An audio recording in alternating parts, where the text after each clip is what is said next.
할렐루야. 기도하겠습니다. 하나님 아버지, 많은 감사와 간구와 우리의 소원을 올려드리고 그 외에도 우리의 마음의 사모함으로 이곳에 주님 앞에 나왔습니다. 하나님, 온전히 주의 말씀 앞에 드러나게 하시고 우리의 혼돈과 공허와 흑암 가운데서도 말씀이신 하나님 우리 위에 운행하여 주옵소서. 그 어둠 속에 빛을 있으라 하옵소서. 주님 말씀하시면 그대로 되는 줄 믿습니다. 오늘 마지막 날 성회를 통하여 보시기에 좋은 우리 모든 성도들 되게 하시고, 특별히 드려진 예물 하나하나 기억하셔서 저들의 예물을 통하여 하나님의 뜻이 이루어지게 하시고, 하나님의 기도가, 하나님께 드리는 기도가 응답되게 하여 주시옵소서. 많은 감사를 주께 올려드리며 구주 예수 그리스도의 이름으로 기도드립니다. 아멘. 할렐루야. 집에 간다고 했더니 조금 섭섭했던가 본데 진짜 갑니다. 데리러 차가 왔더라고요. 그래서 아주 편하게 가려고 했는데 앞에 앉아있는 우리 아이들 보니까 너무 마음이 기쁘고 감사하고 고맙고, 계속 이 길로 쭉 주구장창 항상 늘 다음 세대 그 다음 세대 지속하시기를 바랍니다. 참 화장실 갈 때마다 보는데 3대가 여호와를 경외하는 이 교회 가정했더니 거기 사이에 또 있더라고. 3대가 평생 여호와를 경외하는 교회 맞죠? 평생 3대뿐이겠습니까? 3대 그 다음 3대 이렇게 말씀이 계속 이어지기를 축복합니다. 오늘 마지막 날인데 이제 첫째 날 신명기 6장 4절부터 9절까지 말씀 나눴죠. 그렇죠? 소리가 아닌가요? 이스라엘아 들으라. 우리 하나님 여호와는 오직 유일한 여호와시니 너는 마음을 다하고 뜻을 다하고 힘을 다하여 내 하나님 여호와를 사랑하라. 오늘 내가 내게 명한 이 말씀을 너는 마음에 새기고 내 자녀에게 부지런히 가르치며 집에 앉았을 때든지 길을 갈 때든지 누웠을 때든지 일어날 때든지 이 말씀을 강론할 것이며 넌 또 그것을 내 손목에 메어 기호를 삼으며 내 미간에 붙여 표로 삼고 또 내 집 문설주와 바깥문에 기로 갈지니라. 첫째 날 우리가 하나님을 마음을 다하고 뜻을 다하고 힘을 다하여 하나님을 사랑하는 그 첫 번째가 말씀을 마음에 새긴, 누가요? 우리 어른들이 자녀들에게 시키기 전에 먼저, 우리 자녀들은 가르친 대로 자라지 않습니다. 보는 대로 자랍니다. 그렇기 때문에 자녀들이 보는 앞에서는 어쨌든지 말씀을 사모하고 말씀을 사랑하는 우리 어른들이 되기를, 그것이 하나님 사랑이고 자녀 사랑이라는 것을 첫째 날 말씀을 드렸습니다. 어제 새벽에는요, 신명기 28장 1절부터 6절까지의 말씀, 내가 내 하나님 여호와의 말씀을 삼가 듣고 이시모아 티시모아 듣고 또 듣고, 오늘 내가 내게 명령하는 그의 모든 명령을 지켜 행하면 내 하나님 여호와가 내게 준 땅에서 내가 내 하나님 여호와의 말씀을 삼가 듣고 오늘 내가 내게 명령하는 그 모든 명령을 지켜 행하면 내 하나님 여호와께서 너를 세계 모든 민족 위에 뛰어나게 하실 것이라. 내가 내 하나님 여호와의 명령을 청종하면, 듣기만 해도 이 모든 복이 내게 임하며 내게 이르리니 성읍에서도 복을 받고 들에서도 복을 받을 것이며 내 몸의 자녀와 토지의 소산과 짐승의 새끼와 소와 양의 새끼가 복을 받을 것이며 내 광주리가 복을 받고 떡반죽 그릇이 복을 받을 것이며 들어가도 복을 받고 나와도 복을 받을 것이니라. 말씀을 듣기만 해도 복이 된다. 그래서 우리의 이 모든 감각 기능에 하나님의 말씀이 있어야 되는 거죠. 말씀이 계속 들려야 되는 겁니다. 여러분, 충분히 듣지 못하기 때문에 충분히 말하지 못합니다. 언어 장애가 있는 사람들을 옛날에는 벙어리 이런 표현을 썼지만, 언어 장애의 근본적인 원인은 여러 가지 이유 중에 있지만 청각 장애에 해당하죠. 듣지 못하니까 말하지 못하는 겁니다. 오늘 이 시대에 하나님의 말씀을 제대로 듣지 않으니까 교회에서나 세상에서나 우리 입에서 나오는 말이 이 어버버 하는 말이 나오는 겁니다. 청소년들이 하나님의 말씀을 안 듣고 그 이상한 말 들으니까 밈이 나오잖아요. 우리 청소년들이 이런 거 알아요? 하이뽀예요. 아세요? 어른들 아세요? 모르죠. 청소년들이 쓰는 말입니다. 제3세계에 살고 있습니다. 이 아이들은 온갖 쇼츠나 유튜브에서 나온 소리들로 저들의 언어 세계가 가득 차니까 입에서 나오는 말도 소통이 안 되는 말을 하는 거죠. 하나님의 말씀을 정당하게 듣고 들려주는 저와 여러분들 되시기를 바랍니다. 어제 저녁에는 여호수아 1장 1절부터 9절까지 말씀 중에 가장 중요한 8절 9절 말씀했죠. 이 율법책을 내 입에서 떠나지 말게 하며 주야로 그것을 묵상하여 그 안에 기록된 대로 다 지켜 샤마르 행하라 아싸. 묵상이란 말 뭐라고 그랬습니까? 중얼중얼. 오늘날 우리 묵상은 너무 서정적이고 로맨틱해요. 성경 한 절 읽고 오 주님 할렐루야. 성경 읽고 계시는 위에서 떨어지기를 바라지만 하나님의 말씀에서 계시가 나오니까 말씀을 읽고 또 읽고 또 읽고 곱씹어서 쥐어짜서 내 속에 들어오도록 하는 거. 그리하면 내 길이 평탄하게 될 것이며 내가 형통하리라. 내가 내게 명령한 것이 아니냐. 강하고 담대하라. 두려워하지 말며 놀라지 말라. 네가 어디로 가든지 내 하나님 여호와가 너와 함께하느니라 하시니라. 두려워하지 맙시다. 아무것도 두려울 것이 없습니다. 기도하는 한 사람이 기도하지 않는 한 민족보다 강합니다. 엘리야 한 사람이 850명의 바알과 아세라의 제사장들보다 훨씬 강했어요. 왜냐하면 하나님과 함께하는 한 사람이니까. 마틴 로이 존스 목사님이 One man with God, he is the majority. 하나님과 함께하는 한 사람이 절대 다수이다. 오늘 우리가 민주사회를 구성할 때는 다수의 의견이 전체적으로 다수의 의견이 존중받고 그 의견이 통과됩니다. 그러나 하나님 나라에서는요, 한 사람이면 충분해요. 오늘 우리 이 넘치는 교회에서 그 한 사람이 나오기를 원합니다. 대구에서는요, 제가 낳습니다. 그 남의 도시니까 아멘 한번 해주세요. 대구에서는요, 제가 낳습니다. 저는 그렇게 목회를 합니다. 제가 어떤 큰 교회도 부러워하지 않아요. 제가 저희 성도분 계셔서 말하기 조심스러운데 제가 어느 교회도 가고 싶지 않지만 이 지구상에서 제가 꼭 가고 싶은 교회는 딱 한 교회에 있습니다. 엠마오 교회 말고요. 예? 넘치는 교회요? 아닙니다. 큰일 날 소리. 저는 제가 태어나서 신앙생활 하면서 저를 가르쳐준 제 모교회에 마지막에 가셔서 그 어르신들 제 두 손으로 장례를 다 치러드리는 게 제 꿈입니다. 그럴 일도 없고 그러지도 않겠지만 담임 목사 구한다는 이 신문 광고 나오면 이력서를 내볼까 싶습니다.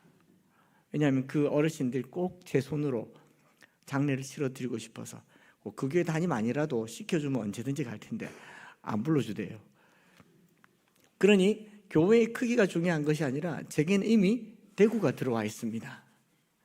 여러분 부산을 품는 넘치는 교회 그 한 사람 여기 앞에 경상도 말로 합시다. 너희들이 되라. 너희들이 되라. 아멘 하는 대로 되라. 할렐루야. 그 두려움을 없애는 가장 위대한 꿈이 되는 것이죠. 오늘 새벽에는 뭐 했습니까? 이건 암송하셨죠? 로마서 8장 28절 롬파28 시작. 하나님을 사랑하는 자 곧 그의 뜻대로 부르심을 입은 자들에게는 모든 것이 합력하여 선을 이루느니라. 아멘. 우리가 살아가면서 우리 삶에 이거 없었으면 좋겠는데 이거 좀 있었으면 좋겠는데 하는 그 궁핍과 핍절에 해당하는 모든 것은 하나님께서 우리를 만들어 가시는 창조의 도구입니다. 퍼즐이에요. 이거 다 하나도 버릴 것이 없습니다. 여러분 저기 목공소에 가서 길바닥에 떨어져 있는 나무, 그 목공소 바닥에 떨어져 있는 나무 쪼가리 주워 오려고 하면요, 목수가 못 주워 가게 합니다. 땅바닥에 버려진 줄 알고 가져가려면 이거 버리는 거 아닙니까? 그럼 나눠서 쓸 데 있구만. 목수들에게 나무 조각은요 버릴 게 하나도 없습니다. 우리 하나님께서 자기 백성들요 버릴 게 하나도 없는 줄 믿습니다. 공부 잘한다고 위대하게 쓰임받고 공부 못한다고 버리고 못생겼다고 버리고 전혀 그런 것이 아닌 줄 믿습니다. 그렇기 때문에 합력하여 선을 이루실 때 중요한 것은요, 제가 앞에 청소년들이 있으니까 꼭 여러분들에게 부탁드려요. 여러분들은 하나님께서 공중의 새들보다 들의 백합화보다 오늘 있다가 내일 아궁이에 던져지는 들풀보다 이것들보다 더 귀한 존재라는 것을 잊지 마시기 바랍니다. 제가 양해를 좀 구하죠. 여기에 헌금 봉투에 헌금이 들었습니다. 얼마가 들었겠죠? 하나만 좀 빼가지고 도로 넣어 놓겠습니다. 얼마입니까? 우리 중고등학생들 위해서 오늘 이거 보너스입니다. 주려고 하는 게 아니고요. 나중에 줄게요. 네, 아직 안 찢었습니다. 한 번 더 해볼까요?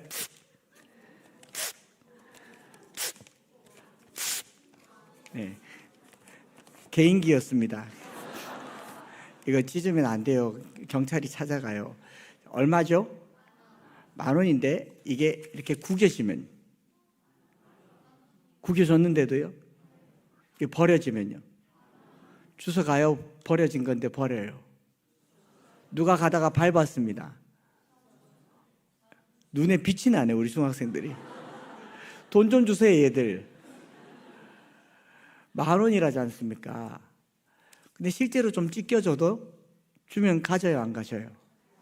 왜 찢어졌는데? 붙이면 돼요? 그냥 써도 돼요? 은행 가면 바꿔줘요? 여러분, 죄송합니다. 감사합니다. 도로 이렇게 목사님 넣어놨습니다. 여러분, 오늘 이 시대가요, 구겨졌다고 못 쓸 사람으로 여겨요. 찢겨졌다고 못 쓸 사람으로 여겨요. 길거리에 나뒹굴어지면서 노숙자고 짓밟혔다고 몹쓸 사람으로 여겨요. 그런데 그런 사람 한 사람 한 사람을 우리 주님께서 뭐라고 말씀하시냐면, 너는 이것들보다 귀하지 아니하냐, 내 아들의 피로 값을 주고 산 너는 내 백성이다라고 얘기하잖아요. 여러분, 성적이 여러분들을 결정짓지 못하게 하세요. 외모가 여러분들을 결정짓지 못하게 하세요. 내 부모님이 신분과 사회적 지위가 나를 결정할 수 없는 것은 우리 중고등학생들만 따라하세요. 나는 하나님의 아들이다. 아들 아니잖아. 자, 다시. 나는 하나님의 아들이다. 딸이다. 네. 어른들도 한번 하십시다. 나는 하나님의 아들이다. 그래서 우리 어릴 적에 왕왕왕왕 나는 하나님 나라의 나는 공공공공 나는 하나님 나라의 나는 공주다. 왜 그랬냐면요, 오늘 이 사회가 지나치게 경쟁 위주로 살다 보니까 사람의 가치가 그 사람의 성적, 외모, 재산, 집 크기, 교회 크기, 심지어는 목사님들 사이에서도 교회 사이즈가 그 목사님의 신분을 결정하는 이런 어처구니 없는 그런 세상이 되어버렸다는 거죠. 여러분, 아무도 우리를 굴복시킬 수가 없습니다. 넘치는 교회가 이름부터 이미 넘치지 않습니까? 제가 사흘간 넘치는 교회를 묵상했는데, 넘치는 교회를 히브리 말로 하면 샬롬입니다. 샬롬이란 말의 뜻이 꽉 찼단 말이에요. 꽉 찼기 때문에 그 밖에 어떤 것으로도 흔들 게 없다. 여호와는 나의 목자시니 내게 부족함이 없으리로다. 사도 바울은 주 안에서 내가 모든 것을 할 수 있느니라. 이 샬롬이에요. 우리 넘치는 교회, 아쉬울 것이 없는 교회 되기를 바랍니다. 이런 교회 저런 교회 보면서 우리 교회는 앞으로 얼마나 더 커야 될까, 더 커야 될까. 딱 이 사이즈에서 그 다음 어떤 생각을 하냐면 500명 되면 좋겠습니다. 500명 되면요, 제가 예언할게요. 500명 되면 은혜롭다라고 얘기하지 않고 건축합시다, 이사 갑시다. 그럼 1,000명 되잖아요. 1,000명 되면 2,000명 만듭시다. 2,000명 되면요, 우리 10,000명 갑시다. 모든 목사님들이 이것을 사명으로 여기고 있는데요, 이 정도면 충분합니다. 충분합니다. 이제 이웃교회 살리는 교회가 되기를 바랍니다. 다음 세대 살리는 교회 되기를 바랍니다. 넘치는 교회 되기를 바랍니다. 제가 왜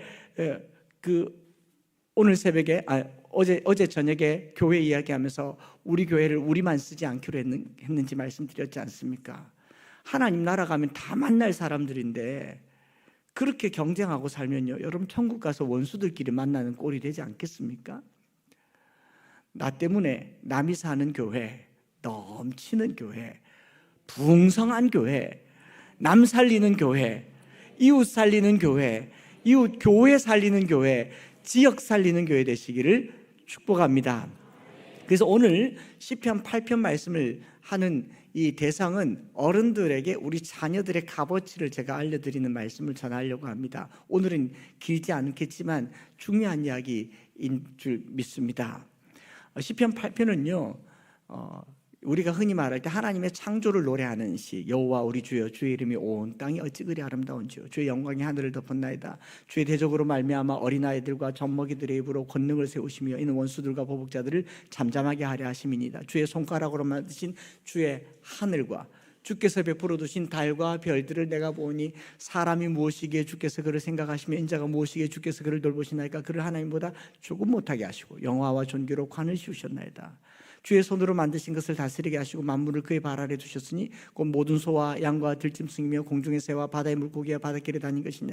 이 말씀을 쭉 묵상할 때 지금까지는 창조주 하나님을 찬양하는 노래로 여겨왔었으나 시편을 연구하면서 대부분의 학자들은 이 시편은 다윗이 골리앗을 넘어뜨리고 난 후에 들판에 앉아서 그 전날의 일들 생각하니까 기가 막힌 거예요. 다윗이 골리앗을 넘어뜨릴 만한 위인이 아니지 않습니까? 가족들이 보기에도 말째 아들이고 전쟁에 나갈 만큼 등치도 크지도 않고 보잘것도 없고 사무엘이 이 기름 부으려고 그 집에 갔는데 아버지가 소개한 위에 형님들 쭉 있어도 말째가 있다는 말도 꺼내지도 않던 존재감도 없고 들에 나가서 양이나 치던 그런 다윗이었습니다. 형님 도시락 챙겨주려고 전쟁터에 나갔는데 온 이스라엘 백성들이 벌벌 떨고 있고 저 맞은편에는 골리앗의 거대한 이 블레셋의 거대한 군사들이 즐비하게 있고 골리앗이 떡하니 써서 딱 40일 동안 조속으로 아침 저녁으로 나와서 싸우자 지각하면 되지. 사무엘서에 이 골리앗을 뭐라고 얘기하냐면요 싸움을 북돋우는 자라고 얘기해요. 여러분 우리의 대적의 실체를 아세요? 우리의 대적은요 먼저 이렇게 선제 공격하면서 다가오지 않습니다. 자극을 해요. 자극을 합니다. 싸우자 하면서요 40일 동안 아침에 나와서 싸우자 없나 들어가요. 저녁에 나와서 싸우자 없나 그럼 들어가요. 제가 만약 거기 있으면 네가 와라 네가 가라 하와이가 아니고 네가 가라 전쟁 그랬지 않겠습니까? 그런데 이 골리앗이 그냥 보여주는 것만으로도 온 이스라엘 백성들이 벌벌 떨면서 사울 왕이야 모든 백성들이 완전 초토화된 겁니다. 이렇게 두려워 떨고 있는 이스라엘의 모습과 하나님을 모욕하고 하나님을 멸시하는 그 골리앗을 보면서 요즘 젊은 사람들 표현으로 다윗이 빡이 쳤어요. 무슨 말인지 알죠? 우리 청소년들? 열이 받았어요. 그래서 야, 너 뭐야? 그러면서 사울에게 내가 나가겠습니다. 사울의 갑옷도 안 맞고 모든 것이 제게 맞지 않은데 이 손에 이 강가에 내려가서 물맷돌 5개를 잡아가지고 달려가면서 뭐라고 얘기합니까? 너는 창과 칼로 내게 오거니와 나는 만군의 여호와의 이름으로 가노라 하면서 물맷돌질을 해서 딱 맞아 던졌는데 몇 번째 돌이 맞았습니까? 첫 번째 돌이 맞았죠. 첫 번째 돌 안 맞았어도 4개 더 있었는데 빗나갔으면 굉장히 긴장했을 뻔했는데 한 번에 맞았습니다. 왜 맞았느냐? 다윗의 물맷돌 솜씨가 커서 좋아서도 그렇지만 골리앗이 커서요. 여러분 문제가 크면요 극복하기도 쉬운 줄 믿습니다. 큰 문제는 그 자체가 우리에게 두려움이 되긴 하겠지만 한 방에 넘어지는 게 큰 문제인 줄 믿습니다. 그래서 두려워하지 말라는 거예요. 그래서 다윗이 그 골리앗을 넘어뜨리고 골리앗의 칼로 목을 베고 이제 전쟁에 승리해서 온 백성들이 즐거워하고 있을 때 다윗은 일상으로 돌아가서 그 들판에서 하나님을 이렇게 묵상하니까 입에서 저절로 나온 말이 여호와 우리 주여 주의 이름이 온 땅에 어찌 그리 아름다운지요 주의 영광이 하늘을 덮었나이다. 하나님 나이스, 하나님 브라보. 그러면서 주께서 어린아이들과 젖먹이들의 입으로 나 같은 이 쪼무레기의 입으로 권능을 세우시며 원수들과 보복자들은 누구예요? 골리앗과 같은 블레셋과 같은 원수들과 보복자들을 잠잠하게 싸우자 하는 그 입을 잠잠하게 하려 하심이니이다. 그리고 다시 하나님께 주의 손가락으로 만드신 주의 하늘과 주께서 베풀어 두신 달과 별들을 보니 그 다음에 다윗이 하고 싶은 말을 해요. 사람이 무엇이기에 주께서 그를 생각하시면. 다윗이 자기 실존을 알게 되는 겁니다. 여러분, 전쟁에 이기면 그 다음에는 으쓱으쓱해서 그 다음부터는 물맷돌 들고 다니면서 누구든지 덤벼라 이랬을 텐데, 다윗은 자기가 알아요. 이 실력으로 골리앗을 넘어뜨린 것이 아니라는 걸 알아요. 사람이 무엇이기에 주께서 그를 생각하시며, 내가 한 게 아니라는 걸 알죠. 내 실력이 아니란 걸 알아요. 인자가 무엇이기에 주께서 그를 돌보시나이까? 그를 하나님보다 조금 못하게 하시고. 많이 못합니까? 조금 못합니까? 저나 여러분들은 하나님보다 조금 못합니까? 택도 없습니까?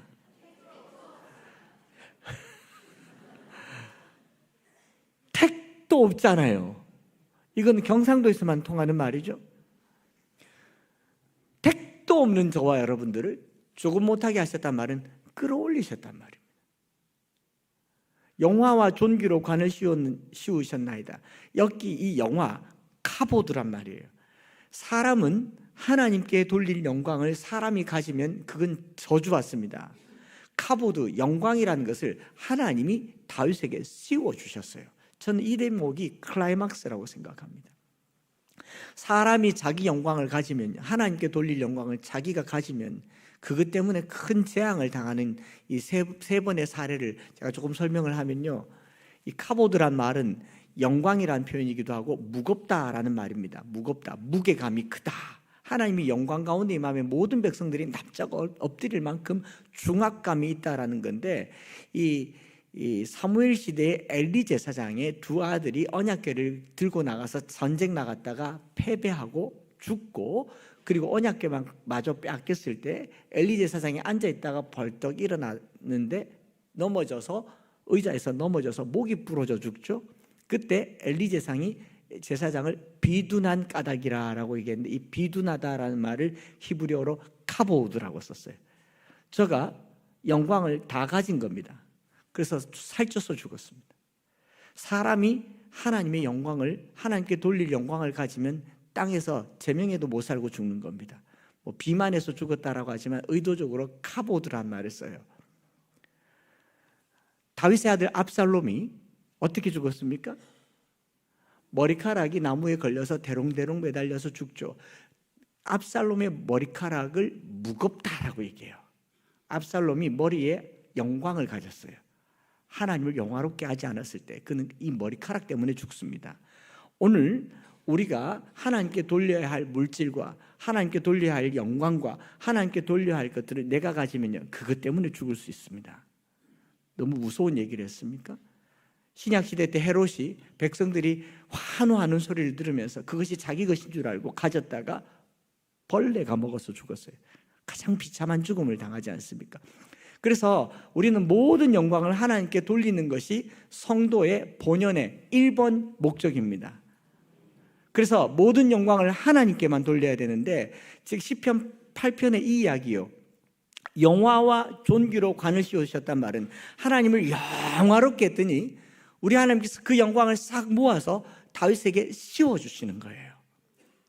저는 우리 넘치는 교회가 하나님을 영화롭게 하는 교회 되기를 바랍니다. 하나님께 영광 돌리는 교회 되기를 바랍니다. 그때 하나님께서 이 어린아이들에게 하나님의 영광을 관으로 씌워주는 놀라운 역사가 있기를 바랍니다. 땅에서 그 영광을 우리 아이들이 누리기를 바라요. 그래서 부모님들은요, 자녀들을 볼 때마다 양손을 이렇게 해서 하나님이 너와 함께 하신다, 영화와 존귀로 관을 씌우셨나이다, 영화와 존귀로 관을 씌우셨나이다, 이렇게 꼭꼭 눌러 안수해 주시는 우리 부모님들 되시기를 바랍니다.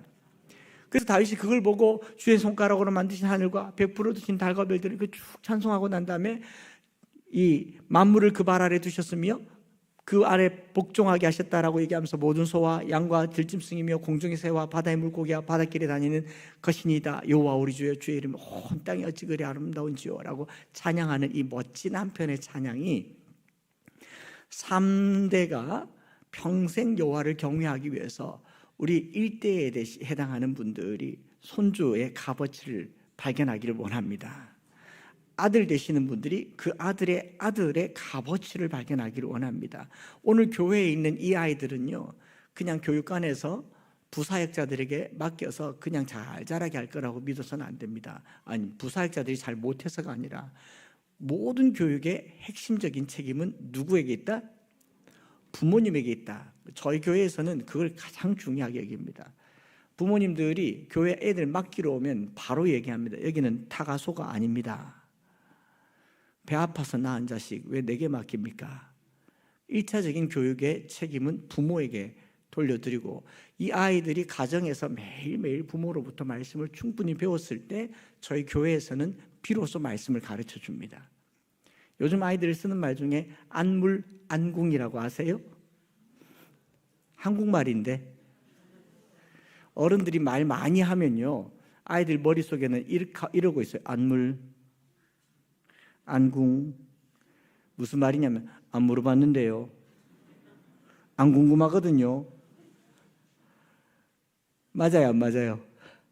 맞잖아요. 맞다 하잖아요. 어른들이 자녀들에게 이 말 저 말 하면 속으로 안 물어봤는데, 안 궁금한데 그래요. 저도 저희 교회 아이들에게 그렇게 얘기합니다. 묻지 않으면 배울 게 없다. 안 물으면 안 가르쳐준다. 그러나 물으면 하늘 보화라도 캐다가 알려주겠다. 자꾸 묻게 합니다. 집에서도 계속 묻게 합니다. 왜냐하면 성경에서요, 이 요단강을 건너서 길갈에 갈 때 하나님께서 돌들을 취하여 기념비를 삼으라. 그 다음에 뭐라고 얘기합니까? 너희 후손들이 묻거든. 묻게 하는 게 부모의 신앙이에요. 부모님들이 자녀들에게 신앙을 가르칠 때 그냥 가르치면 안 되고 주인만 할 게 아니고 궁금해하게 만들어야 돼요. 그 궁금해하면은 감동이 필요하고 여러 장치가 필요합니다. 그런 장치들을 많이 만들어서 계속 궁금해하도록 하고, 자녀들에게 이것도 가르치고 저것도 가르치고, 그걸 가르쳐 줄 수 있는 이 교육의 장치들이 풍성한 곳이 우리 교회가 되기를 축복합니다. 제가 지난 한 3, 40년 동안 한국 교회를 이렇게 살펴봤을 때 교회가 왜 다음 세대의 위기를 맞았느냐 하면은, 교회가 교육부서를 가장 전문화된 담임 목사님 손에서 떠나서 가장 비전문화된 이 신학교 갓 들어간 전도사님들께 다 맡겼지 않습니까? 아닙니까? 이 아이들은 뭐 어떻게 하라고요? 가장 전문가가 거기 가야 되는데, 가장 전문가는 가장 안정적인 곳에서 무슨 말을 해도 듣고 계시는 어른들 앞에 서 있고, 무슨 말을 해도 듣지 않는 아이들을 아무 말도 못하는 사람들에게 계속 맡겨서 연습 대상으로 삼아왔던 겁니다. 그 까닭에 부사역자들은 열심히 사역을 해서 자기 역량이 컸지만, 그 사이에 있는 많은 아이들은요, 성경 해석이 잘못되기도 하고 잘못된 가르침 속에서 어긋나기도 하는 겁니다. 그래서 저는 우리 아이들이 지금처럼 이런 상황에서 말씀을 꾸준히 듣도록 연습하기를 권합니다. 저희가 엠마오 교회 개척하면서 제일 먼저 한 건 뭐냐면, 공간이 하나밖에 없었기 때문에 첫째로는 부교육자를 둘 수가 없었고, 둘째로는 공간이 하나밖에 없어서 다 함께 예배를 드렸습니다. 패밀리 서비스라는 이름 하에서, 미명 하에서 갓 태어난 아이나 모든 성도들이 11시에 같이 예배를 드렸어요. 그런 예배가 어떻겠습니까? 예배 중에 아이들 올라오고 피아노 치고 드럼 치고 제 바지가랑이 붙잡고, 피아노 치면 예배 잠시 중단되고 엄마 막 쫓아와서 데리고 나가고, 강대상에 올라오면 제가 이렇게 붙잡아 안고 안수기도 합니다. 목사 되라. 그럼 다음에 안 올려보내요. 예배가 계속 예배스럽지 않은 것 같습니다. 우리 장로님들께는 이게 예배 같지 않지만요, 여러분 아동부 가면 다 그렇게 예배 드립니다. 그 예배입니까? 아닙니까? 그렇지 않습니까? 그럼 11시 예배가 반드시 조용해야 할 거라는 이유는 무엇 때문일까요? 그래서 저희 성도분들께 양해를 구했습니다. 아이들 좀 움직이면 내 새끼라 생각하고, 이 예배의 영적인 분위기를 아이들이 어려서부터 피부에서 느낄 수 있도록 여기 오픈해 주십시다. 아주 어렸을 때부터 부모님들이 은혜 받는 모습을 아이들에게 보여주는 것도 교육이고, 하나님을 느끼게 하는 것도 교육입니다. 그리고 은혜가 임할 때 그냥 혼자 받지 마시고 자녀들이 보는 앞에서 은혜 받는다는 것을 티를 좀 내주세요. 눈물이 날 때 그냥 울지 마시고 엄마 왜 은혜가 넘치잖아, 너 못 느끼니? 막 그러면서 웃길 때 그냥 웃지 마시고 막 아하하 엄마 왜 너무 재밌잖아, 엄마는 참 할 정도로 아이들에게 예배의 분위기에 계속 익숙하게 했습니다. 6개월 지나니까 아이들이 다 앉아 있는 거예요. 연필 들고 설교 노트를 쓰라고 했더니 아이들 나도 종이 줘 그러면서 그림 그리고 목사님 그리고 막 하더니 어느 날 설교를 받아 적기 시작합니다. 그게 지금까지 10여 년의 훈련이었어요. 저희 교회 다녀가신 분들이 이렇게 보면 뒤에서 보면 듬성듬성해 보이는데 예배 끝나고 나면 아이들이 이 조그만 아이들이 앉았다가 이렇게 일어가니까 이 다 아이들이었어요. 이 아이들이 있는데 있는 표도 나지 않는 그런 교회가 되기까지 꽤 오랜 시간이 걸렸지만요, 제 마음은요, 아이들이 가장 중요한 예배에 모두가 함께 참여하도록 하고, 교육할 때는 우리 전도사님이든 부목사님들이든 간에 성경 공부나 교육할 때는 아이들 눈높이에서 함께 할 수 있도록 공유하고, 예배는 다 같이 하자. 어쨌든지 교회는 다음 세대를 위해서 하나님께서 영화와 존귀로 관을 씌우시도록, 이 아이들이 다윗처럼, 물맷돌 하나 붙드는 다윗처럼 원수와 보복자들을 잠잠하게 하는 한 사람 되게 해달라고 기도하는 마음으로 계속 예배를 드렸고요. 이걸로도 곰곰이 생각하니까 부족한 겁니다. 주일날 1시간 예배 드리면서 공과 공부 30분, 예배 30분 너무 부족한 거예요. 그래서 안 되겠다, 토요일날 아이들 모으자.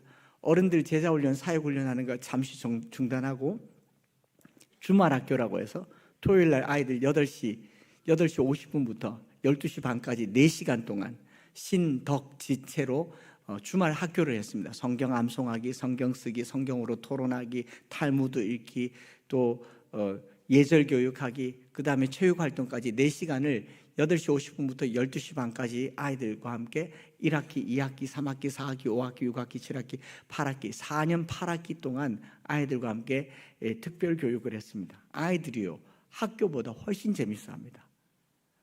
나중에 뭐 그 TV에도, C 채널에도 한번 나왔더라고요. 그러면서 저희가 등록금을 받았어요. 매 학기마다 20만 원씩 받아서 아이들에게 이렇게 말했습니다. 지각 안 하고 결석 안 하면 장학금으로 전액 준다. 부모에게 받아서 누구에게 준다고요? 자녀에게 준다. 이게 우리 또 노하우니까 부모에게 받아서 자녀에게 20만 원을 준다 했더니 애들이 친척 결혼식도 안 갑니다. 주말 학교 가야 된다고. 주말 학교 가야 된다고. 그래서 다 개근을 해요. 그러면 그 20만 원, 40만 원, 60만 원, 80만 원을 부모님에게 이야기해서 이건 쓰지 말고 잘 모으십시오. 4년 8학기 모으면 160만 원. 그걸로 비행기표 끊어서 이스라엘 성지순례 갑니다. 중고등학생들 데리고 성지순례 가죠. 어르신들은 이제 안 가도 되잖아요. TV 보면 되잖아요. 나이 들어서 무릎도 아픈데 굳이 그 시온산에 올라가려고. 그 돈 손주 주시기 바랍니다. 아닙니까? 이제는 안 가셔도 돼요. 살 만큼 살았고 볼 만큼 받고 들을 만큼 들었지 않습니까? 내가 가지고 있는 삶의 모든 영향을 누구에게 쏟아부어 주라? 자녀들 신앙교육하는데 다 쓰란 말입니다. 할렐루야. 유대인들은 성인식 할 때 할아버지가 손주에게 교육보험을 들어줍니다. 유대인들은 13살, 여자는 12살 성인식 할 때 그 축의금으로 들어오는 돈이 최소 7천만 원, 8천만 원, 1억이 됩니다. 그럼 그걸 누가 관리를 하느냐? 아버지와 어머니가 대학 입학할 때까지 이걸로 펀드를 들어서 대학 졸업할 때 이 아이에게 줍니다. 이 아이들은 대학 졸업할 때 성인식 때 받았던 축의금 몇 천만 원이 몇 억이 되어서 바로 사업을 시작하는 거예요. 3대가 평생 여호와를 경외하려면 우리 어르신들이 지금 가지고 있는 자산을 아들, 딸에게 주는 게 아니라 누구에게 준다? 누구에게? 손주에게 준다. 이거를 마음에 담아야 아들, 딸 때는 부모의 유산을 내 아들에게 주려면 어떻게 해야 돼요? 부모님에게 잘해야 되고 내 아이들 잘 길러야 되는 거지 않습니까? 이래야 3대가 평생 여호와를 경외하는 교회 되는 줄 믿습니다. 중요한 팁을 알려주는 거예요. 그렇게 해서 아이들을 가르치게 합니다. 제가 오늘 새벽에 롬파리파리 얘기하면서 고등학교 때 합창단 했다고 하지 않습니까? 합창단 한 것조차도 하나님께서는 오늘날 쓰시더라고요. 저희 조그마한 교회가 개척하면서 10년 전에 어린이 합창단을 창단을 해서 동네에 있는 여러 교회 부모님의 아이들 다 불러서 월요일마다 성경 암송하고 또 성경 암송하면서 이 아이들 데리고 노래 가르치고 이 아이들과 함께 가르친 그 노래로 세계를 다니면서 찬양하면서 성경 암송을 했더랬습니다. 그것이 지난 1월 달에 5번째 영국 투어를 가는 것이었습니다. 영상을 보여드리진 않겠지만 제가 지금 무슨 말씀을 드리냐면 어린아이들에게 교회가 모든 예산과 공간과 재정을 쓰고 있는데 하나님께서 어떻게 일하시는지를 제가 보여드리려고 하는 거예요.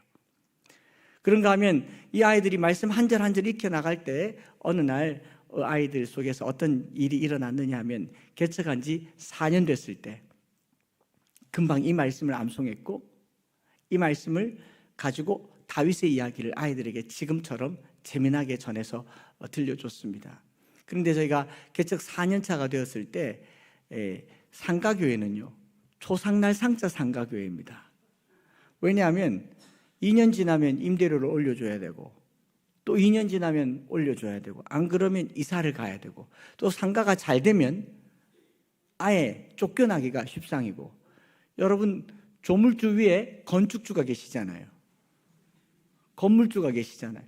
그래서 저희가 4년이 됐을 때 말씀드린 것처럼 재정적으로도 어렵고 사례도 잘 받을 수 없는 상황에 교회가 이제 이사 가야 될 지경에 이르렀을 때 7살 난 아이가 시편 8편을 묵상하면서 가정예배 드리면서 그 가정에서 기도를 한 거죠. 어린아이들과 젖먹이들의 입으로 권능을 세우시며 이는 원수들과 보복자들을 잠잠하게 하려 하심이니라.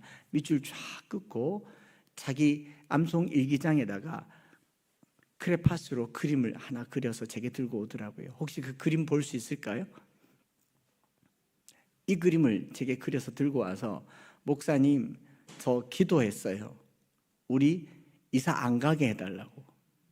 하나님 우리 건물 하나 주세요.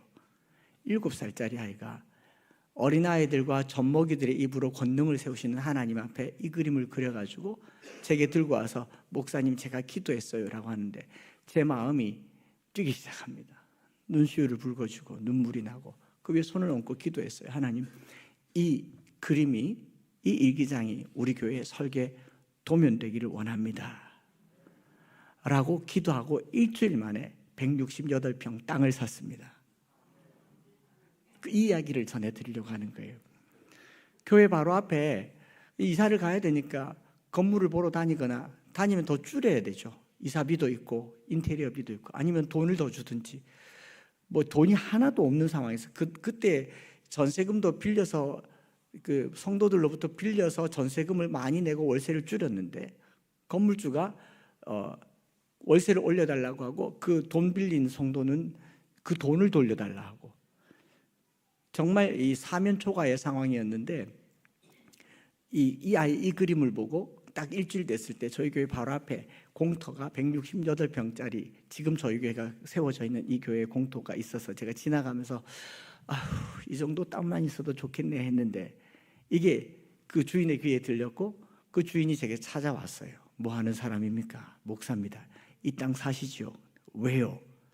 내가 영남 주류 술을 유통하는 유통업자인데 1년 전에 이 땅을 8억 9천만 원 주고 샀습니다.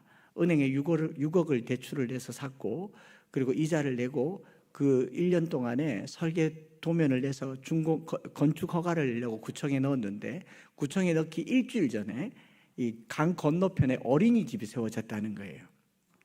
어린이집이 세워지니까 상대적 정화구역이 돼가지고 허가가 나질 않는데요. 이 사람은 술을 파는 사람이니까 유흥업소를 차리려고 설계를 넣었는데 허가가 안 났어요. 그래서 내가 이 땅 먼저 샀고 나는 술집을 하려고 설계를 했고 북구청에서 알 길이 없잖아요. 행정소송을 1,700만 원 주고 했는데 패소했습니다. 돈은 돈대로 날리고 6억에 대한 이자를 매달 나가고 있는 중에 이 땅이 애물단지같이 느껴지는데 제가 지나가면서 이런 땅 있으면 좋겠다 했더니 제게 온 거예요. 당신은 뭐 하는 사람이면 저 목사입니다. 여기 뭐 할 건데요? 당연히 교회하죠. 살래요 그러더라고요. 얼마입니까? 물었더니 8억 9천만 원이래요. 아이고 890만 원도 없습니다. 그랬더니 하는 말이 도장 있으면 들고 내일 농협학정지점으로 한번 와보라는 겁니다. 뭐 돈이 없으니까 도장 들고 가는 건 하나도 어렵지 않았어요. 그래서 어차피 계약금을 줘야 되니까 이제는 계약금을 알거든요. 그래서 도장 들고 가봤습니다. 가봤더니 법무사, 농협지점장, 공인중개사, 땅 주인 4사람이 저를 기다리고 있는데, 목사님 이 땅 사시면 우리 농협에서 빌린 6억만 대출 승계 받으시고 잔액 2억 9천원 6개월 후에 내시고 땅은 오늘 드리겠습니다 그러더라고요. 그래서 2번 고민 안 하고 도장을 줬습니다. 제가 주머니에 돈 한 푼 안 들고 가서 168평의 땅을 사왔어요. 일단 갖고 보자 해서 사왔는데 정말 정신이 나갔죠. 그로부터 일주일 지난 후에 우리 교회 바로 앞에 홈플러스가 주차장을 한층 더 증축한다고, 거기 지금 있는 주차장이 폐쇄되니까 인근 주차장에, 인근 공터에 땅이 필요하니까 저희 땅을 찾아와서 잔금도 하나 안 줬고 10원도 안 준 명의만 가져온 제가 주인이니까 이 땅이 필요한데 6개월 동안 이 땅을 빌려주십시오. 400만 원 드릴게. Why not? 그래서 그 돈 받아서 이자를 냈습니다. 할렐루야. 그리고 그 6개월 동안 애를 써서 2억 9천 잔액을 성도들과 함께 막 빚도 내고 같이 작정 기도도 하고 애를 써서 얻고 나니까 그렇게 좋더라고요. 땅만 있는데도 좋아요. 이제 땅 가졌으니까 2억 9천 이자 내고 6억에 대한 이자 내고 그냥 버티기만 하자. 그러면서 우리 아이들과 함께 새벽기도 마치고 그 땅에 가서요 매일같이 시편을 암송했습니다. 온 땅에 여호와께 즐거운 찬송을 부를지어다. 기쁨으로 여호와를 섬기며 노래하면서 그의 앞에 나아갈지어다. 여호와가 우리 하나님이신 줄 너희는 알지어다. 그는 우리를 지으신 이요 우리는 그의 것이니 그의 백성이요 그의 기르시는 양이로다. 감사함으로 그의 문에 들어가며 찬송함으로 그의 궁정에 들어가서 그에게 감사하며 그의 이름을 송축할지어다. 시편 100편을 그 땅을 밟으면서 계속 기도했어요. 그 사진도 한 장 있을 거예요. 이 아이들과 이 정도 되는 성도들 가지고 168평의 땅에 건축을 하겠다는 것은 무모한 일이었지만 그냥 있는 것만으로도 좋았습니다. 왜? 이사 안 가도 되고 월세 안 올려줘도 되고 일단은 천막 치고 예배 드리면 좋겠다. 그렇게 찬송하면서 그 땅을 밟는데 한 달 만에 어떤 분이 찾아오셔서 야, 이 땅 내가 살라고 했는데 그새 팔렸대요. 저보고 뭐 하는 분이? 목사입니다. 목회하죠. 그럼 목사님 교회를 지을 거면 여기 집중상업지구니까 3층짜리를 지어서 아래층을 세를 주시면 안 되겠습니까? 내가 소고기집을 기깔난 걸 차려서 한 10년 해보려고 하는데 세를 주시지 않겠습니까? 묻더라고요. 그래서 제가 아니 우리 지금 천막도 치기 어려운 형편입니다. 단층짜리 판넬로 지도 칠까 말까 합니다. 실제로 그때 저희가 게르라고 하는 천막을 지으려고 그랬어요. 돈이 없으니까. 근데 이 초원이라고 하는 숯불구이 식당의 사장님이 제게 하는 말이 목사님 우리가 전세금을 드릴 테니 우리 돈으로 짓는 건 어떻습니까? 그래요. 여러분 빈 땅 전세 내보셨습니까? 그래서 제가 얼마 주려고요? 그랬더니 이렇게 보더니 전세 4억에 월 150 하면 괜찮겠습니까? Why not? 그래서 제가 얼른 계약서를 드렸는데 그 자리에서 계약서 쓰고요. 공인중개사랑 같이 제 통장에 6천만 원을 계약금으로 태어나서 그렇게 큰 돈을 처음 가슴이 막 콩닥콩닥콩닥 뛰는 게 꿈인지 생신지 모르겠더라고요. 얼른 그 돈으로 설계 들어가고 설계 도면 내고 허가 내고 건축하는데 매달 중도금으로 1억씩 주더라고요. 이래봬도 제가 현금 공사했습니다. 그 돈으로요. 그런데 공사 중에 현장 소장 부르더니 이 아래층 식당 사람이 하는 말이 소장님 이거 지어놓으면 어차피 우리 아래층 다 뜯어서 새로 해야 됩니다. 그러니까 골조만 놓고 3층만 지으세요. 여러분 대한민국 건물 지을 때요 1, 2, 3층 중에 3층만 지어서 들어간 건물 보셨습니까? 저희 교회가 그래요. 아래층하고 외벽은 똑같이 해야 되니까 외벽만 대리석으로 다 화강암으로 다 하고 안에는 그냥 완전 비워뒀는데 자기들이 몇 억 들여서 1, 2층을 다 만들어서 쓴 겁니다. 할렐루야. 그래서 건축 준공 허가 낼 때 건축비 정산해서 구청에 이제 시군고 내니까 바로 직원들이 쫓아오더라고요. 3층 310평, 건평이 310평인 3층짜리 건물을 지었는데 공사비가 4억 9천 5억이 안 들었어요. 이게 10년 전의 이야기입니다. 그러니까 세금 덜 내려고 저희가 축소 신고한 줄 알고 쫓아왔더라고요. 그도 그럴 게 우리가 실제로 든 돈이 없고 나머지는 다 인테리어로 몇 억이 들었으니까. 사람이 한 일이겠습니까? 하나님이 하신 줄 믿습니다. 그 건물 사진도 보여주시죠. 이게 지금 저희 교회가 있는 건물이고 3층 저희 교회 예배당은 그 다음 사진에 있습니다.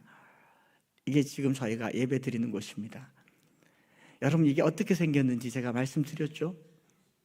제가 건축하려고 마음먹었더라면 전 못했을 겁니다. 용기도 안 났을 거고 성도들에게 말도 못했을 겁니다. 7살 난 아이가 성경 말씀 한 절 붙들고 와서 그림 하나 그려서 와서 하나님, 우리 목사님 건물 하나 주세요. 이사 안 다니게 해주세요. 목사님 방에 책이 많은데 무거워요. 눈물이 나더라고요. 우리 성도들도 다 알아요. 물론 성도들이 열심히 헌금하고 헌신했지만 성도들의 노력보다 더 큰 은혜의 건물을 하나님께서 저희들에게 주셨기 때문에, 그래서 저희가 이건 우리가 지은 것 아니라 하나님 지으신 것이니까 하나님 쓰시도록 우리 교회만 쓰지 말자고 해서 엠마오 교회를 간판을 걸지 않았습니다. 303 비전센터라고만 지어서 누구든지 와서 여기서 교회를 개척해서 독립해서 나가라고, 공간도 공유하고 또 재정도 나눠서 쓰고, 그렇게 하면 전 성도들이 이 공감대를 이룰 수 있게 된 것은요, 우리가 지은 게 아니니까, 아무도 주인이 아니었으니까. 그때 저나 저희 교인들이나 깨닫게 된 것은요, 하나님이 이 시대에 어린아이들에게 마음 쏟아서 말씀 북 심고 말씀 가르치고 말씀으로 하게 하는 모든 것에 능력과 역사가 있다는 것을 믿게 됐습니다. 이제 저희가 거기서 이제 개척해서 목회를 하면서 이제는 공간이 좁아졌습니다. 성도들이 생각이 이제 좀 복잡해졌어요. 이사를 가야 되나, 건축을 해야 되나, 또 어디를 가야 되나 하는데 제가 또 기도했습니다. 하나님, 우리 가지 않겠습니다. 하나님이 하시면 가겠습니다. 어떤 방법으로 하든지 또 하나의 간증을 만들어 주십시오. 우리가 자녀들에게 말씀 심기 위해서 이 일을 하는데 하나님이 일하신다는 것을 전 세계에 알릴 또 세컨드 스토리를 주십시오. 그러면서 가만히 있습니다. 배 째십시오. 누가 더 답답하겠습니까? 그러고 있습니다. 그런데 하나님이 일하시는 것을 계속 느끼는 거죠. 오늘 제가 여러분들에게 전하고자 하는 말씀은요, 우리 어르신들, 우리 장로님, 권사님 이하 어르신들, 이미 부산말 한번 합시다. 많이 묻다 아닙니까? 많이 묻다 아이가. 은혜도 많이 받았고 신앙생활도 많이 했어요. 이제는 이 모든 것을 쏟아부어서 우리 아이들이 이곳에서 마음껏 신앙생활을 할 수 있도록 모든 여건을 만들어 주고서야 3대가 평생 여호와를 경외하는 교회 만들어 가시기를 축복합니다. 제가 이 넘치는 교회라서 얘기를 하는 게 아니고 어느 교회를 가도 얘기합니다. 시골 교회 가면요, 더 많이 얘기를 해요. 시골에 자녀들이 몰려드는 우리 할머니 할아버지들 되라고. 돈 꼭 잡고 있으세요. 먹을 거 꼭 잡고 있으세요. 집 나간 탕자가 내 아버지 집에 먹을 것이 있도다 하고 돌아오듯이 시골 교회도 자녀들이 돌아오면 살아나는 겁니다. 넘치는 교회가 아들 세대가, 그 손주 세대가 돌아오는 교회가 되기를 원합니다. 멀리 나갔다가도 주의 말씀 그리워서 돌아오고 부모의 밥이 그리워서 돌아오고 부모의 사랑이 겨워서 돌아오는 것, 회기점이 되기를 축복합니다. 제가 제 모교에 가고 싶다고 말한 것은 진심이에요. 지금 저희 교인들이 그렇게 저를 사랑하고 그렇게 아껴주고 어느 교회에서도 저를 불러도 안 가지만 제 모교에는 가고 싶다고 한 거 진심입니다. 왜냐하면 거기서 났으니까, 거기서 배웠으니까, 거기서 사랑받았으니까, 거기서 말씀 들었으니까. 우리 이 넘치는 교회가 이 어린아이들에게 충분한 말씀을 가르쳐 주시기 바랍니다. 충분히 말씀을 새겨주시기 바랍니다. 이게 왜 중요하냐? 느헤미야가 죽을 병에 걸렸다가 15년 생명을 연장받았어요. 그러면 남은 15년 어떻게 살아야 됩니까? 의미 있게 살아야 되죠. 느헤미야가 자기 생명 연장받고 2년 후에 느헤미야의 아내가 아이를 가졌어요. 그 태어난 아이가 므낫세입니다. 므낫세가 왕이 된 나이는 12살이에요. 느헤미야는 므낫세가 12살 때 자기 생명이 끝난다는 것을 알았습니까? 몰랐습니까? 뭘 해야 됩니까? 죽자 살자 성경을 가르쳐야 되는데 이 히스기야가 뭐라고 얘기하냐면 무로닥 발라당에게 왕의 내탕으로 싹 다 보여주고 이사야가 말하기를 당신이 이런 실수를 범하였으니 당신의 후손이 이 왕궁의 모든 것과 성전의 모든 것을 다 탈취당할 것이고 당신의 후손들은 포로로 잡혀갈 겁니다 라고 말했는데 이사야서 39장에 보면 히스기야가 뭐라고 얘기하냐면 내 때에 평안이 있으리니 어찌 좋지 아니하리요. 미친 거 아닙니까? 사람이 나이 들면요 이기적이 돼요.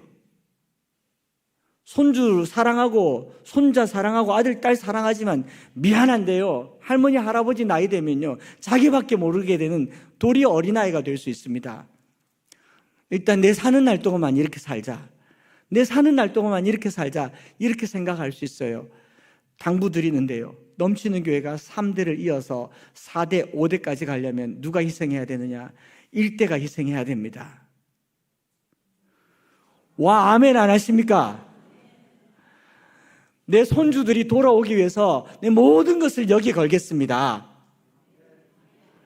그게 아멘이 돼야 되는 겁니다. 여러분 영국교회가 성도들이 별로 없는데도 왜 이렇게 재정이 많고 건장하냐?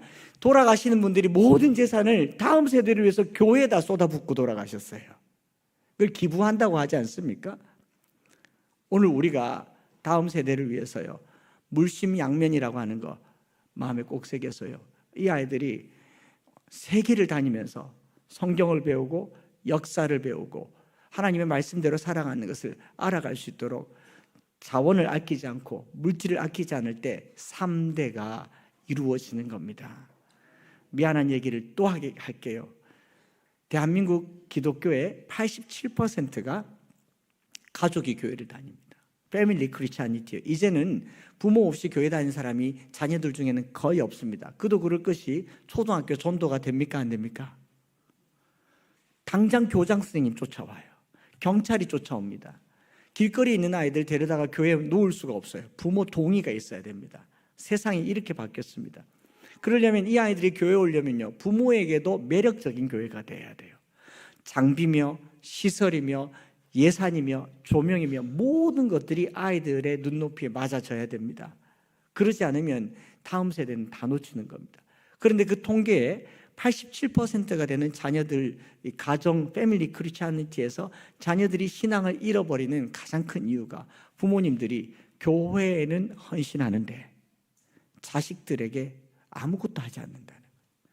자식들에게 최선을 다하는 것은 학원 보내는 게 다라는 거예요. 이제 부탁드리는데 교회에 헌신하면서 동시에 우리 자녀들에게 많은 것을 쏟아부어 주시기 바랍니다. 마지막으로 그 중에서 이 자녀들에게 신앙을 교육하기 위해서 제가 이건 여기까지 올라왔다가 할까 말까 하다가 마지막이니까 이제 제가 가서 저를 욕해도 괜찮겠지만 마지막으로 부산은 확실히 상남자들이 있는 동네네요. 제가 몇 분들 만나봤는데 전부 다 남자들이 세요. 대구보다 더 세요. 하면 한다 아이가 고마해라 많이 묻다 아이가 이런 분위기예요. 이런 분위기 속에서 교육과 관련해서만큼은요 부탁드린데 아내들을 극존칭으로 교육과 관련돼서는 아내들을 최상급으로 세워주시기를 바랍니다. 이게 중요해요. 이건 성경의 이야기이고 성경의 진리입니다. 우리가 전통적으로 가부장이란 말을 쓰고 있으면 그 좋지 않게 들린다고 한다면 부산이 그런 것 같습니다. 억울하십니까? 이쪽에? 저는 이제 갈 거니까 창조 질서를 말씀드릴게요. 하나님께서 세상을 지으셨을 때 뒤에 것을 위해서 앞에 것을 만들었어요. 네 발 가진 짐승 만들기 전에 땅을 만들었고 공중의 새를 만들기 전에 하늘을 만들었습니다. 물속에 물고기를 만들기 전에 물을 만들었어요. 맨 나중에 만든 게 남자입니다. 아니, 사람입니다. 그래서 사람에게 모든 걸 다 줬어요. 사람 중에서도 맨 나중에 만든 피조물이 여자예요. 이 세상 모든 건 다 여인을 위해서 만들어진 겁니다. 그래서 여인들이 소비를 하는 거예요. 기분이 좀 좋죠? 제가 오늘 좀 올려드리고 갈 테니까 가고 난 다음에는 알아서 하십시오. 세상을 만드셨을 때에 하나님이 매일같이 보시기에 좋았더라고 했는데 남자를 만들고 하나님이 처음으로 화들짝 놀라셨어요. 흙으로 빚었는데 움직이질 않으니까 급하게 인공호흡을 해서 생기를 불어서 생명이 되었는데, 성경에 보면 남자가 독초하는 것이 좋지 아니하니 로토부, 하나님이 만든 피조물을 보면서 처음으로 불만족을 토로한 게 남자입니다. 남자는요, 하나님 눈에도 저거 시원찮다, 저거 절에 두면 큰일 나겠다, 그래서 막 깨어난 남자를 얼른 뒤통수 때려가지고 잠재워가지고 그 갈비뼈를 꺼내가지고 만든 게 여자예요. 그렇죠? 그랬더니 우리 이 상남자들이 내 갈비뼈 16개나 더 있다, 큰일 날 소리를 하는 겁니다. 그 여자를 만들고 여인을 남자에게 붙여주면서 뭐라고 얘기했냐면 돕는 배필 에셀 케그네도라고 그랬어요. 에셀 케그네도란 말은, 돕는다라 말은 구약 성경이 에셀이란 말은 하나님에게만 씁니다. 에벤에셀, 엘리에셀, 도우시는 하나님, 도우시는 집, 이 절대적인 도움을 베풀 수 있는 남자에게 절대적인 존재는요, 아내인 줄 믿습니다. 이쪽 반에서 아멘 하셔야죠. 우리 남반에 내가 내 아내 없었으면 오늘의 나는 없다. 할렐루야. 이걸 꼭 집에 가서 얘기를 하셔야 돼요. 꼭 아내를 보면요, 내가 오늘 이 자리에 있는 것은 첫째로는 하나님의 은혜고 둘째로는 내가 당신 만나서 그렇다. 오늘 밤에 꼭 말해주세요. 남반에 계신 분들요. 와, 2분 하셨습니다. 2분 하셨습니다. 너무한 거 아닙니까? 자, 내가 오늘 이 자리에 있는 것은 첫째로는 하나님을 만난 것이고 둘째로는 당신을 만난 것이다. 이게 왜 중요하냐? 조금만 더 말할게요. 내친 김에. 그래서 남자 만들고 여자 만들었으니까, 두 번째로 만들었으니까 소나타 1이 신형이에요? 2가 신형이에요? 남자보다 여자가 훨씬 더 신형입니다. 기능적으로, 외관적으로, 성능적으로, 수명적으로 예쁘고, 이건 그 성차별 관련된 이야기가 아니야. 아름답게 하나님께서 만들었어요. 여러분, 처음에 그랜저 나왔을 때는 깍두기였어요. 지금 그랜저는 예쁘지 않습니까? 많이 보완돼서 나온 거예요. 남자가 결코 할 수 없는 것을 여성이 가졌어요. 우리 신학자들 중에 이런 말을 합니다.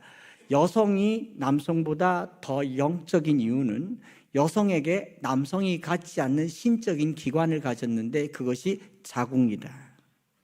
그 안에는 하나님이 부여하신 생명이 들어앉는 공간이 있기 때문이다. 그래서 남성분들은 여성분들을 대할 때 하나님께서 특별한 영성을 부어서 허락하신 아내라는 것을 잊지 마시기 바랍니다. 평생 고마워해야 될 것이 우리 남성들이 아내를 향한 이야기입니다. 오늘 제 아내가 와서 여보 고마워. 그게 중요해요. 그리고 남자는 흙으로 만들었죠? 여자는요? 갈비뼈로 만들었습니다. 흙으로 만든 그릇은 도자기입니다. 뼈로 만든 그릇은 본차이나라고 합니다. 달라요. 가장 다른 것은 남자가 죽었다 깨어나도 할 수 없는 것. 남자가 세상을 정복할 수 있지만 여인을 정복할 수 없는 이유는 여인은 남성이 생산하지 않는 자녀를 생산하기 때문에 그래요. 남편이 주는 에너지를 받아서 생산하는데 자녀를 생산하고, 이게 왜 중요하냐? 이 자녀를 돌보고 양육하고 가르치는 모든 잠재의식의 교육 기능을 누가 하느냐? 엄마가 합니다. 그래서 이 교회에서 여성들이 세워지지 않으면 교회는 앞으로도 위태롭습니다. 한국 교회요, 한국 전쟁 이후에 베이비 부머 세대 때 이 교회를 일으키신 분들은 여성분들이세요. 마룻바닥에 앉아서 눈물로 교회를 위해서 기도했고, 이 교회 저 교회 다니면서 여전도에서 쌀을 품삯을 얻어서 여전도에서 여성도분들이 집에서 쌀로 밥 지으면서 주는 이 집의 주인이시오, 모든 일에 말없이 듣는, 식사에 말없이 듣는 이시라 하면서 주님 쌀 한 움큼 주머니에 치마폭에 담아다가 그거 모아다가 교회 와서 성미 갖다 붓고, 그 성미가 쌓여서 한 달 목사님이 사례가 되어서 그게 오늘 목회자를 세웠지 않습니까? 그리고 눈물로 자녀들을 키웠습니다. 목회자에게 잘해야 된다고. 그 여인들이 그렇게 기도해서 오늘 한국 교회가 됐어요.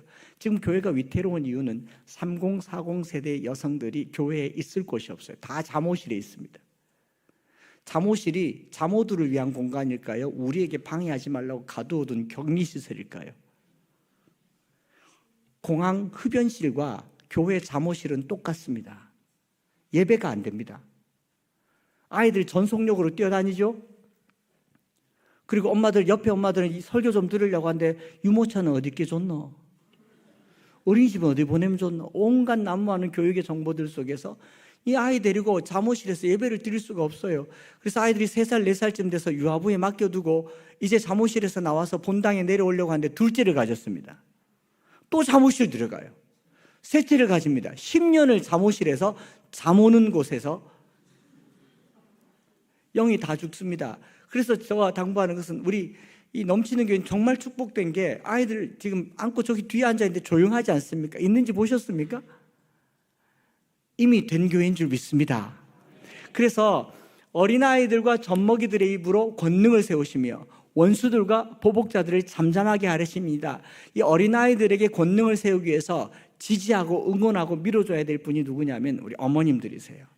어머님들, 여성분들이십니다. 권사님들, 또 할머니들, 집사님들, 또 여성도들요, 힘을 내서 자녀들을 위해서 무릎을 아끼지 않고 주님 앞에 꿇어드리시기를 바랍니다. 우리 남성분들은요, 뭘 하면 되느냐? 아내가 시키는 대로 하시면 됩니다. 적어도 교육에 대해서만큼은 아내가 시키는 대로 하시면 됩니다. 강남 8합군에서 자녀교육에 성공하는 법 1번 할아버지의 경제력, 2번 어머니의 정보력, 3번 아버지의 무관심. 맞습니까? 안 맞습니까?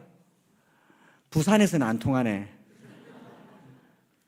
우리가 특별히 제가 압니다. 부산은 경제력도 있고 또 경쟁력도 있기 때문에 남성분들이 굉장히 역량이 있다는 걸 알아요. 그럼에도 불구하고 아내들을 세워주지 않으면, 제가 이 말 안 하려고 했다가 한다고 하지 않습니까? 아내들이 살아야 교회가 삽니다. 저희 교회 등록하는 성도들 중에요, 제 이런 설교 듣고 내가 저 교회 가면 집사람한테 눌려서 죽을 것 같은데 등록을 주저주저 하다가 등록한 성도들이 꽤 있습니다. 그럼에도 불구하고 남편은요, 첫째로는 하나님 말씀 듣고, 둘째로는 부모님 말씀 듣고, 셋째로는 아내 말씀 듣고, 아닙니다. 하나님 말씀 듣고, 둘째로는 아내 말씀 듣고, 부모님 말씀은 흘려버리시기 바랍니다. 성경에 부모를 떠나 한 몸을 이루라고 했잖아요. 부모가 거기 들어가면 아무것도 안 돼요. 부모는 자녀에게 뭐만 하면 되느냐? 돈만 받으면 됩니다. 그리고 그 돈은 손주에게 주면 돼요. 순환이 되지 않습니까? 성경적인 가정이 되려면 부모 세대와 자녀 세대의 정확한 단절이 나타나야 건강한 가정이 됩니다. 함께 사는 거 좋아요? 공경하며 사는 게 좋습니다. 그런데 성경적으로 자녀가 출가하기 전까지는 순종하라고 되어 있고요, 출가하는 자녀들에게는 공경하라고 되어 있는데, 이 공경이란 말은 복량이라는 의미입니다. 물질적으로 어렵지 않도록, 외롭지 않도록, 홀로 있지 않도록 돌봐드리는 걸 복량이라고 하고, 순종은 결혼할 때까지. 결혼하면 누가 순종해요? 피차 서로에게, 부부 사이에 복종하고. 제가 부산이라서 조심스럽게 하는 말씀이라고 드렸지 않습니까? 오늘 우리 한국교회가 이 수직의 구조를 깨워주지 않기 때문에 3대 신앙을 얘기하지만요, 3대로 이 수직으로 계속 가면요, 손주들은 숨 막혀 죽습니다. 숨이 막혀요. 이 아이들에게 물맷돌을 심겨줘서 세상을 이기게 하려면요, 부모님들은 자본을 내려주고 사랑을 내려주고, 자녀들은 부모를 공경하고 존중하고 명령하고 순종하는 구조가 아니라 사랑하고 공경하는 3대가 되기를 축복합니다.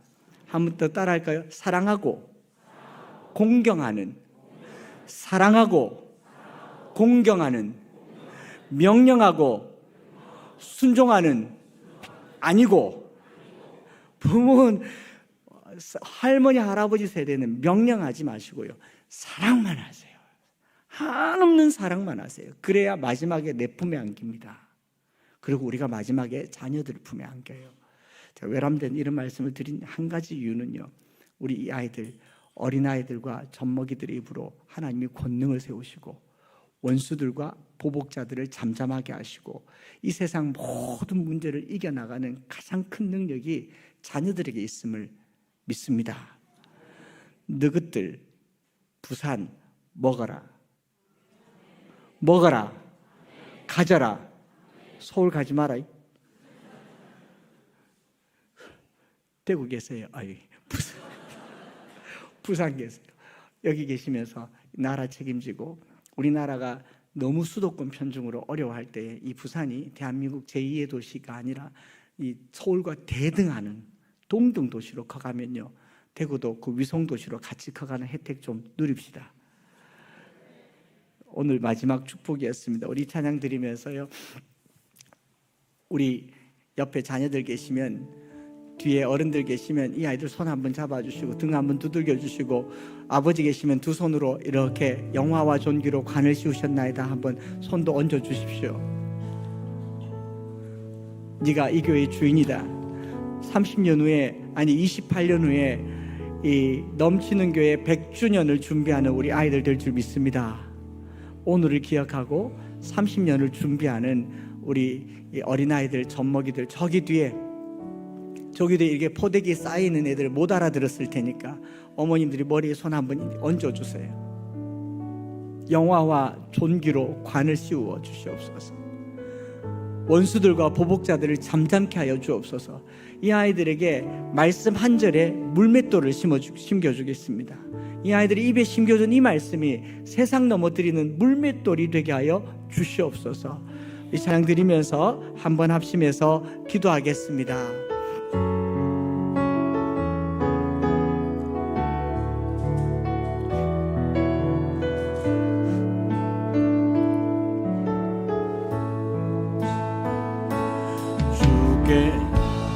주께 가오니 날 새롭게 하시고 주의 은혜를 부어주소서.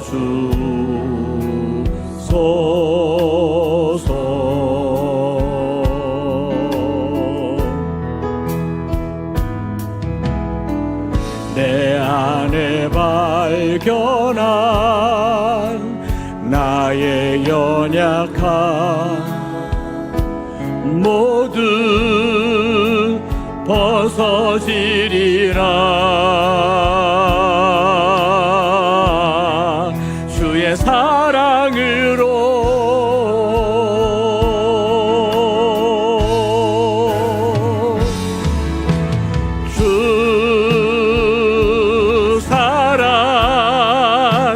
나를 붙드시고 주 곁에 날 붙드소서. 주 곁에 날 이끄소서. 독수리 날개쳐 올라감같이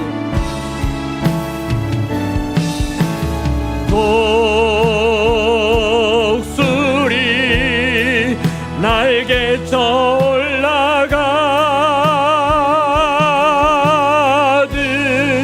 나 주님과 함께 일어나 걸으리. 주의 사랑 안에 나의 눈 열어 주를 보게 하시고 나의 눈 열어 주를 보게 하시고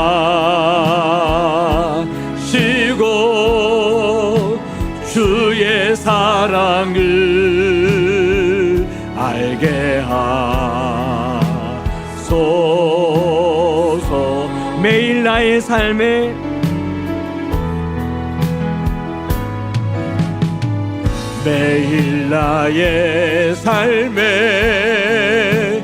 주 뜻 이루어지도록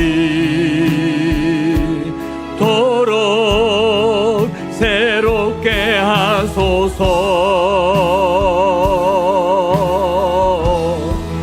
주의 사랑으로 사랑 나를 붙드시고 주 사랑 나를 붙드시고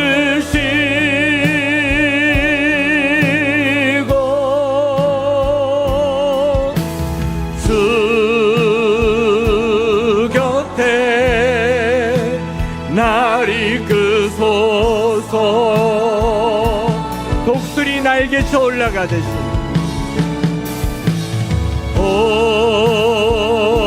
독수리 날개쳐 올라가듯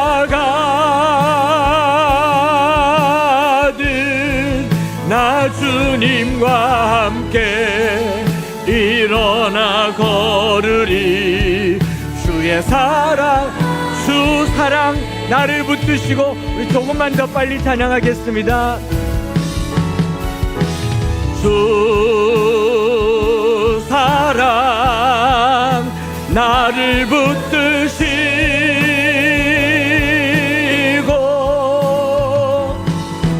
주 곁에 날 이끄소서. 독수리같이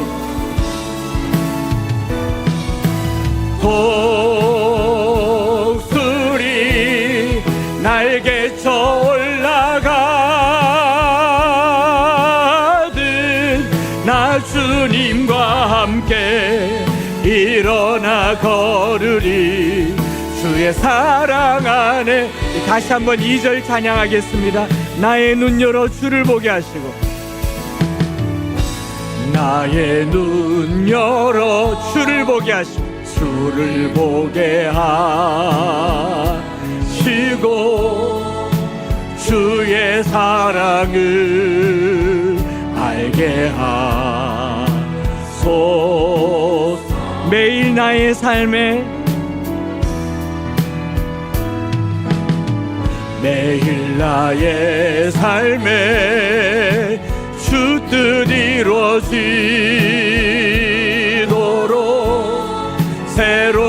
새롭게 하소서. 새롭게 하소서. 주 사랑 주 사랑 나를 붙드시고